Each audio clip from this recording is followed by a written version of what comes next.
दो पागल बहनें। एक गांव में एक परिवार में दो बहनें रहा करती थी। उन दोनों बहनों का एक दूसरे के अलावा दुनिया में और कोई नहीं था। दोनों बहनें एक दूसरे के साथ काफी खुश रहा करती थी, लेकिन पूरा गांव न जाने क्यों उन्हें दो पागल बहनों के नाम से जानता था। अरे बहन, कहाँ जा रही हो आज सुबह सुबह? अरे बस कुछ नहीं, जरा उन पागल बहनों के घर जा रही थी। अरे इतनी सुबह सुबह तुम्हें उन पागल बहनों से क्या काम आन पड़ा? अब क्या बताऊं, उन दोनों ने कुछ दिन पहले मुझसे कुछ रुपए उधार लिए थे, बस वही वापस लेने जा रही हूँ। अरे यार, तुम देख इस चक्कर में पड़ गए। पहले ही पूरा गांव उन दोनों को पागल कहकर बुलाता है और फिर भी तुमने उन्हें पैसे दे दिया। अब क्या करूं बहन, मैं तो इस गांव में नई आई हूँ, मुझे तो पता भी नहीं था और देखने में तो मुझे पागल जैसी भी नहीं लगती।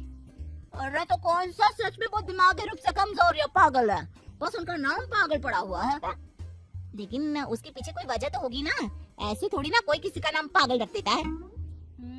अब ये तो मैं नहीं जानती, सारा गांव पागल बहन करके बुलाता है, तो सोचा मैं तुम्हें भी बता दूं। कमला अपने पैसे लेने के लिए उन दोनों पागल बहनों के घर पहुंचती है। बड़ी का नाम था कांता और छोटी का नाम था शांता। अरे आइए आइए बहन जी, आज सुबह सुबह कैसे आना हुआ? मैंने आपको जो पैसे उधार दिए थे ना, बस वही वापस लेने आई हूँ।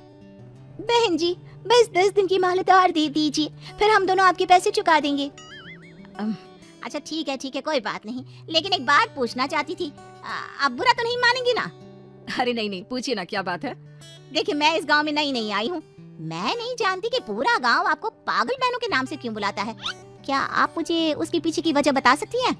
जाने दो ना बहन, बहुत लंबी कहानी है, फिर कभी सुनाएंगे। कमला के बार बार कहने पर भी कांता और शांता उसे ये नहीं बताती कि पूरा गांव उन्हें पागल बहन के नाम से क्यों बुलाता था। और फिर एक दिन गांव के किसान लक्ष्मण का निधन हो जाता है। लक्ष्मण का कोई बेटा नहीं था, उसकी सिर्फ 2 बेटियां थी। जब लक्ष्मण का निधन हुआ तो गांव वाले आपस में बात करने लगे। बेचारा लक्ष्मण, उसे तो आखिरी वक्त पर चिता में अग्नि देने के लिए कोई बेटा भी नहीं है। हाँ, लेकिन 2 बेटियां तो है, अब वही करेगी लक्ष्मण का सारा क्रियाक्रम। अरे नहीं नहीं, ऐसा थोड़ी ना होता, यह काम तो बेटे का होता है। अरे पर बेटा कहाँ से लाए? पंडित से करवा लो या फिर उसकी बेटियों से कहकर सारा क्रियाक्रम करवा लो। लक्ष्मण की दोनों बेटियां उसके अंतिम संस्कार पर पहुंचती है। बड़ी बेटी कहती है, मैं अपने पिता को मुखाग्नि देने के लिए तैयार हूँ। हाँ दीदी, मुझे भी नहीं लगता कि इसमें कोई परेशानी है, आखिर वो हमारे पिता थे। अगर हमारा कोई भाई नहीं था तो ये काम हमें ही करना होगा ना। यह तुम कैसी बात कर रही हो लड़की? क्या तुम उन दोनों पागल बहनों के बारे में नहीं जानती? लेकिन हमारे पिता के मुखाग्नि देने से उन दोनों बहनों का क्या लेना देना? अरे लेना देना कैसे नहीं है, उन दोनों बहनों ने भी कई साल पहले ऐसा ही कुछ करने की कोशिश की थी, अपने पिता को मुखाग्नि दी थी और तब से दोनों पागल हो गई हैं। सरपंच साहब, ये सब आप गांव वालों की गलतफहमी है। वो दोनों बहनें पागल नहीं है, वो तो बहुत समझदार हैं। देखो, तुम्हें कभी कुछ समझ में नहीं आएगा, वो दोनों पागल है, पागल। अगर जरा भी समझदार होती तो भला शादी ना करती। कितनी उम्र हो गई है दोनों की, लेकिन दोनों में से एक ने भी शादी नहीं की। यही तो पागलपन की निशानी है। लेकिन सरपंच साहब, हम दोनों बहनों की तो शादी हो चुकी है, इसका मतलब तो ये हुआ ना कि हम पागल नहीं हैं।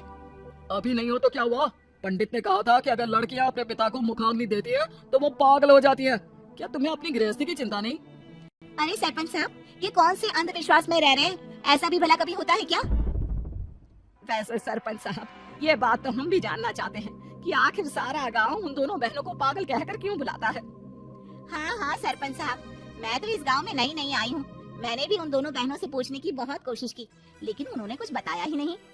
चलिए ठीक है, अगर सारे गांव वालों की यही इच्छा है तो अब तो लक्ष्मण का अंतिम संस्कार तभी होगा जब ये बात सबके सामने साफ हो जाएगी। ठीक है सरपंच साहब, आप उन दोनों बहनों और उस पंडित को भी बुलाइए जिसने ये बात कही थी। दीदी बिल्कुल ठीक कह रही है, जब तक वो पंडित सामने नहीं होगा तब तक दूध का दूध और पानी का पानी नहीं होगा। सब लोगों के कहने पर उन दोनों पागल बहनों और उस पंडित को बुलाया जाता है जिसने पूरे गांव को ये बताया हुआ था कि पिता का अंतिम संस्कार करने से बेटियां पागल हो जाती है। और उन सबके आने के बाद क्या हुआ? आप लोगों ने हमें यहाँ क्यों बुलाया? वैसे तो आप सब लोग हमें पागल पागल कहते रहते हैं, और आज यहाँ इस तरह, आखिर बात क्या है? पूरा गांव जानना चाहता है कि तुम दोनों पागल कैसे हुई। किसने कहा कि हम पागल हैं?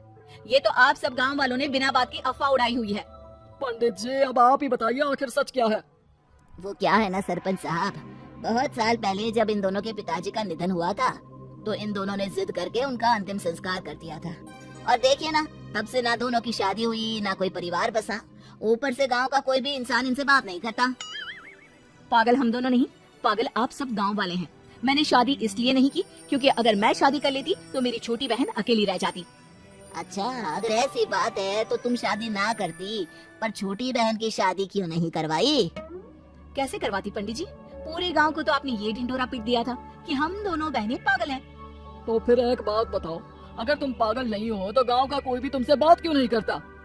इसलिए सरपंच साहब, क्योंकि गांव के मुखिया होकर आप खुद ही हमें पागल पागल कहते हैं। अब आप ही बताइए, अगर आप ही हमें पागल कहेंगे तो कौन हमारी बात पर विश्वास करेगा? लेकिन तुम दोनों को अपना घर बसाना चाहिए था, शादी ब्याह करना चाहिए था। पंडित जी, अगर आप लोगों को हमारी इतनी ही चिंता थी तो आप लोगों ने कभी हमारी मदद क्यों नहीं की? जानते हैं ना पंडित जी, जब हमारे पिताजी का निधन हुआ तब हम छोटे थे और गांव के किसी भी इंसान ने हमारी कोई भी मदद नहीं की। ऊपर से हमें पागल करार देकर सबसे अलग रहने पर मजबूर कर दिया। हम लोगों से बहुत बड़ी गलती हुई है, हमें माफ कर दो। आज से कोई भी कांता और शांता को पागल कहकर नहीं बुलाएगा और इन्हें भी गांव में सम्मान पूर्वक देखा जाएगा। अब तो हम अपने पिता का अंतिम संस्कार कर सकते हैं ना? हाँ हाँ, बिल्कुल कर सकते हो। और गांव से इस प्रथा को पूरी तरह खत्म किया जाएगा। अब से जिसका बेटा नहीं है उसकी बेटी अपने पिता को मुखाग्नि दे सकती है।